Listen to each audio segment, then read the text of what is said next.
Oh, God bless.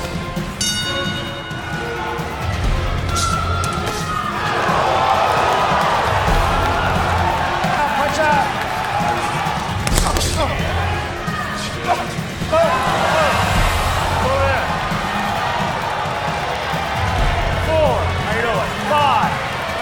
He hit you, man. He's 7. Hey, come on.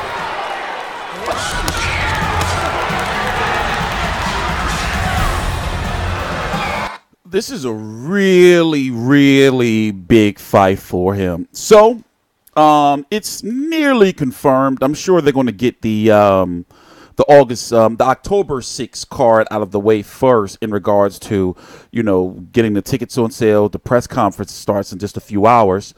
And Saunders, WBO champion, versus Demetrius Andrade, former WBO 154-pound champion, is going to be taking place October the 20th up in Boston. And I forgot what it's called. It's a new name now, in fact, where the Boston Celtics play.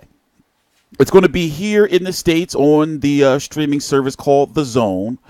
It may still be a part of the free trial, but I doubt it.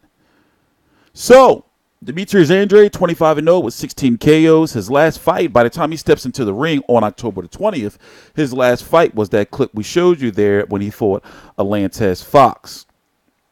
Then before that, he fought Jack Houquet, his last fight at 154 pounds. He was huge in there, and he didn't look good at all. Willie Nelson in 2016. Dario Fabian Puerto in 2015 in an untelevised fight. I remember that.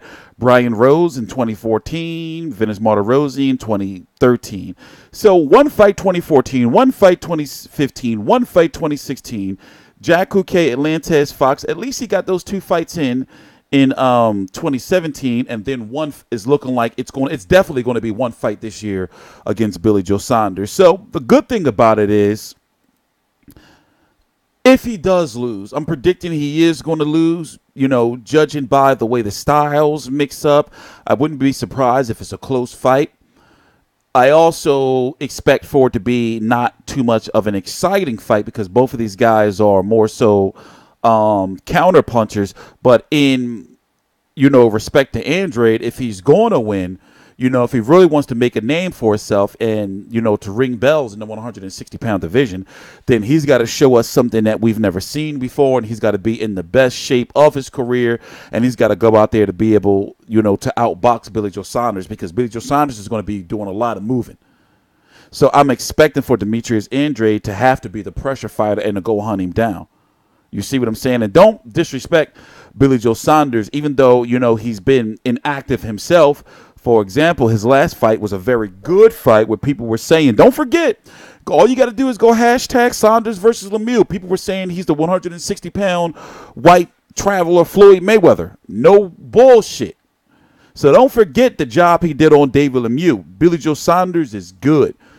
Fought Willie Monroe. So he did get 2 fights in 3 months apart because originally him and David Lemieux was supposed to fight in September, but David Lemieux got hurt. Also, he had to take the David Lemieux fight at the end of the year, shortly after the Willie Monroe fight, basically rolled right back into training camp, because if he didn't, then it would have rolled over into this year, and he wanted to have 2 fights in the calendar year of 2017. So just like Demetrius Andrade, even though it's better competition, he has also had 2 fights in 2017, Willie Monroe and David Lemieux. And then this fight right here, in which I think it was a draw, in my opinion, Billy Joe Saunders did barely enough, to win, or for people to say, okay, I'll give it to you. Wolverine, literally, dude is like Wolverine, Artur Akavov. And when he won the title so long ago, it'll be nearly 3 years by the, Andy Lee. And then it was the build-up. Remember the big Chris Eubank Jr. fight? So both of these guys in their own right, even Billy Joe Saunders is more popular, mostly because of the education of the British fan base. But both of these guys haven't been active. Both of these guys haven't been, fighting for various different reasons. I'm very happy for Demetrius Andrade's situation because no matter what, if he loses still, the way Eddie Hearn works is he's always going to have work, especially with all those dates. So if he loses, he's going to go back to being a co-feature or probably, lower, and he's going to have probably like motherfucking 4 fights in 2019. That's how Eddie Hearn works, to build his guys back up. If Demetrius Andrade does win, Billy Joe Saunders will likely go to 168 pounds. He was flirting with the James DeGale fight. There was talks, but they couldn't, agree on the weight. Billy Joe Saunders is really, really sticking around because he has a legitimate chance to get the winner of Canelo versus Golovkin, especially if it's Golovkin, because Golovkin, if I'm correct, there's no rematch clause for this second rematch. For this rematch with Canelo versus Golovkin. So if Canelo wins, he can move on. And Golovkin can move on if he wins. So Billy Joe Saunders can get either or, the winner or the loser. So that's why he wants to hang on to his title. It's also good to see Frank Warren and Eddie Hearn coming together to make this fight, because it was going to go to purse bid. And if it were to go to purse bid, then that means anybody can bid on it. And word was going around is that top-ranking ESPN Plus, backed by Disney, was going to bid, and nobody wanted that. So that's why these two had to come together and get a deal done. In fact, it's the storyline of Frank Warren and Eddie Hearn being in the same room is like news. It puts to shame when we were seeing Steven Espinoza and Floyd Mayweather and Bob Arum, Manny Pacquiao. That was big though. That was big. This is second to seeing Mayweather, Pacquiao, Steven Espinoza, Bob Arum. This Leonard Ellaby all in one photo. This is different. This is a level below that.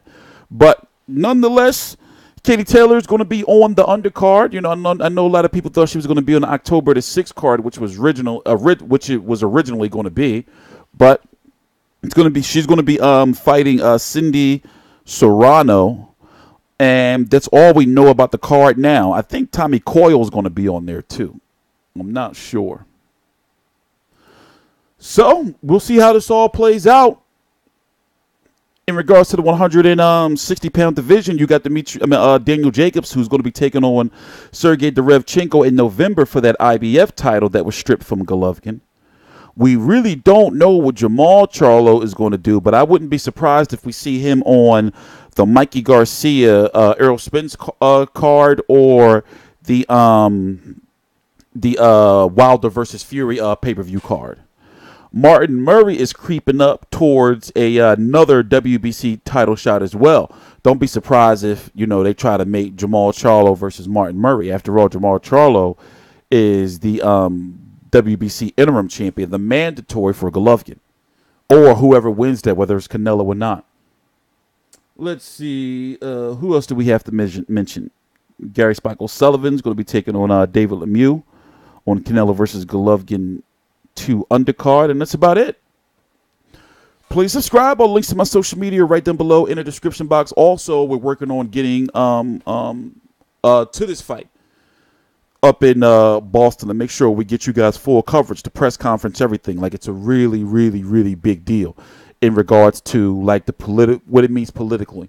And the press conferences alone in regards to who's going to be there is a big deal. It's like a once in a lifetime type deal. So if I can't get anybody there, I'm definitely going to go up to Boston myself for a day. I'm TstreeT Controversy. This is TstreeT Controversy Live. Please subscribe.